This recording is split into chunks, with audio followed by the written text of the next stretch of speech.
చల్లని దీవెనతో జగన్ అనే నేను ఈ స్థానంలోకి వచ్చాను.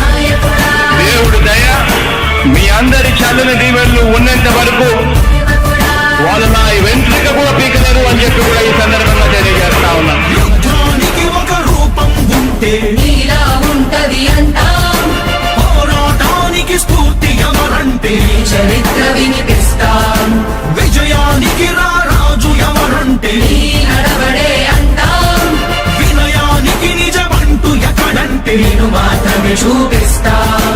గజరాజుని భయపెట్టలేవుగా వీధి కుక్కల అరుపులు. ఆ సత్యం ప్రతి కుక్కకి తెలుసు ఆ పొద్దు అడుగులు. సూర్యకాంతికే తప్పలేదుగా గ్రహణ గడియల నిందలు. అవతార పురుష నిన్ను కీర్తించే రోజు ఉంది ఈ మూర్ఖులు. ముళ్ళ దారిలో నువ్వు నడిచి మాకు పూల దారినే వేస్తున్నాడా?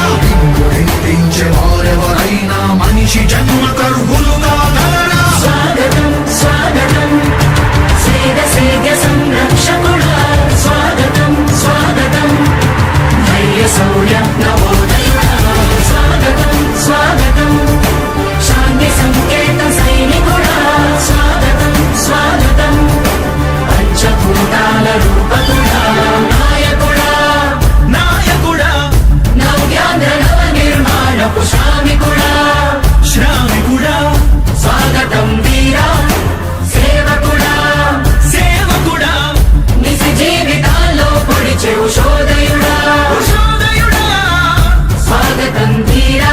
ఇంతకుముందు నేను చెప్పినాను కదా అధ్యక్ష, దాదాపుగా ఈ 29 గ్రామాల గురించి ఏదైతే మాట్లాడుతూ ఉన్నారో, 54,000 ఎకరాల గురించి ఏదైతే మాట్లాడుతున్నామో, ఈ పరిధి 54,000 ఎకరాలు ఇంటూ 2 కోట్ల రూపాయలు అంటే 1,09,000 కోట్ల గురించి ఒకసారి ఆలోచన చేయమని అడుగుతా ఉన్నా అధ్యక్ష. ఈ 54,000 ఎకరాలు అన్నది రాష్ట్రం మొత్తం గమనించినట్లయితే ఇది ఎంత పర్సెంటేజ్? మిగిలిన రాష్ట్రం 99.9999% మిగిలిన రాష్ట్రం అంతా ఉంది. ఆ రాష్ట్రం అంతా కూడా సంక్షేమం వైపు చూస్తా ఉంది, అభివృద్ధి వైపు చూస్తా ఉంది. వాటికి కూడా డబ్బులు ఖర్చు పెట్టాల్సిన అవసరము రాష్ట్ర ప్రభుత్వం బాధ్యత అన్నది కూడా మర్చిపోకూడదు అని చెప్పి నేను సందర్భంగా తెలియజేయాలనుకుంటా ఉన్నా.